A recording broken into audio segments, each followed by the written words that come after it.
Nutrition है और हमने लास्ट टॉपिक को एंड किया था कि 2 टाइप की हमें न्यूट्रिशन मिली थी, ऑटोट्रॉफिक और हेटेरोट्रॉफिक, और हमने होलोजोइक न्यूट्रिशन के टॉपिक में अमीबा और पैरामीशियम की डाइजेशन का प्रोसेस लास्ट क्लास में देखा था।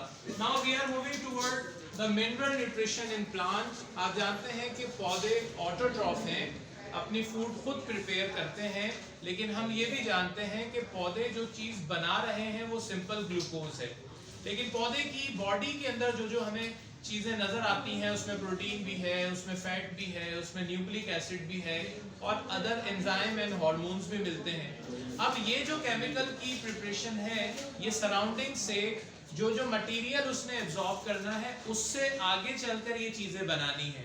जैसे हम जानते हैं कि ग्लूकोज 3 बेसिक एलिमेंट की वजह से बना है, कार्बन, हाइड्रोजन एंड ऑक्सीजन।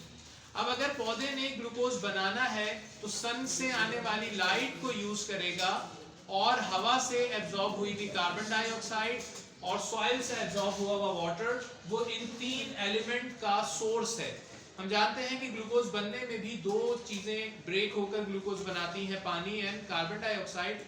तो उनके जो बेसिक एलिमेंट हैं वो एयर और वाटर से पौधे को मिलते हैं। लेकिन हम जानते हैं कि बाकी के जो एलिमेंट हैं फॉर मेटाबॉलिज्म, बॉडी की कंस्ट्रक्शन में प्रोटीन, न्यूक्लिक एसिड, फैट जो रिक्वायर्ड होता है उसके लिए भी एलिमेंट चाहिए, एंजाइम और अदर मेटाबॉलिक फंक्शन के लिए भी एलिमेंट चाहिए। तो पौधे ने सराउंडिंग से जो केमिकल एब्जॉर्ब करने हैं उनकी तादाद अगर ज्यादा चाहिए तो उसे मैक्रोमोलिक्यूल्स में लिया है, और कम क्वांटिटी में चाहे जो पौधे की नीड है उन केमिकल को हमने माइनर न्यूट्रिएंट की फॉर्म में अलहदा से लिखा है। तो जो मैक्रो न्यूट्रिएंट है उसमें देखें nitrogen, phosphorus, potassium, calcium, magnesium and sulphur. ये बहुत इंपॉर्टेंट एलिमेंट ज्यादा क्वांटिटी में चाहिए पौधे को मुख्तलिफ स्ट्रक्चरल और फंक्शनल एक्टिविटी के लिए। स्ट्रक्चर का मतलब पौधे के पार्ट्स बनने के लिए, और फंक्शनल जो उसका मेटाबॉलिज्म पार्ट चल रहा है। और जो माइनर क्वांटिटी में रिक्वायर्ड है उसमें zinc, copper, iron, manganese, boron, chlorine, निकल एंड मोलिब्डेनम, ये माइनर क्वांटिटी में चाहिए। अच्छा, अब जरा देखें कि पौधे के पास ये केमिकल आते कहाँ से हैं। हम जानते हैं कि पौधा सराउंडिंग से, मट्टी से ये केमिकल एब्जॉर्ब करता है, लेकिन अगर इनकी कमी हो जाए, ऐसा भी तो होता है ना, एक जगह पर फसल लग रही है, यील्ड आने के बाद दोबारा उसी सॉइल पर, फिर उसी सॉइल पर, तो सॉइल बार बार यूटिलाइज होने पर मिनरल्स को कम कर देती है। अब अगर पौधे के पास इन 2 केमिकल की डेफिशिएंसी हो जाए, जिसमें हम नाइट्रोजन और मैग्नीशियम की बात कर रहे हैं। आप जानते हैं नाइट्रोजन अमाइनो एसिड बनाने के लिए जरूरी है जिससे प्रोटीन बनती है, मैग्नीशियम क्लोरोफिल, क्लोरोप्लास्ट के लिए एसेंशियल है। तो अगर उनकी कमी हो जाती है तो देखें ग्रोथ स्टंट हो जाएगी। अगर नाइट्रोजन की कमी हो जाए, नए सेल्स नहीं बनेंगे प्रोटीन ना बनने की वजह से, तो फिर सेल की ग्रोथ रुक जाएगी। उसके ऊपर जो फसल जिस मकसद के लिए लगाई गई है कि उससे हमें वेजिटेबल लेनी है या सीरियल क्रॉप्स लेनी है या फ्रूट्स लेने हैं, तो उसकी भी यील्ड हमें रिड्यूस फॉर्म में मिलेगी क्योंकि प्रोटीन पूरी तरह नहीं बन रही होगी।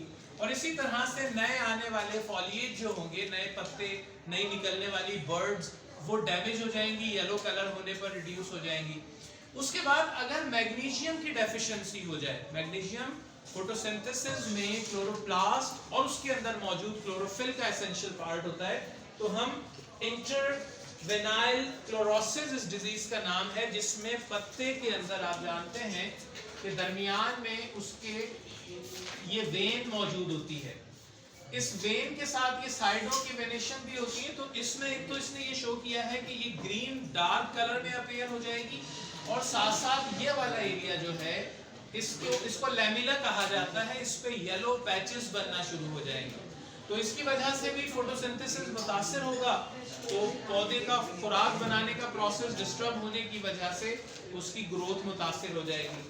अब अगर जमीन में इन मिनरल्स की कमी हो गई है, इंपॉर्टेंट बात है, ध्यान दीजिएगा कि अगर मिनरल्स सॉइल में कम हो गए हैं तो ये कोई पौधा खुद बना नहीं सकता है, तो फिर जिसकी वो जमीन है उस किसान की, वो उसको फर्टिलाइजर प्रोवाइड करेगा, जिसे खाद कहा जाता है।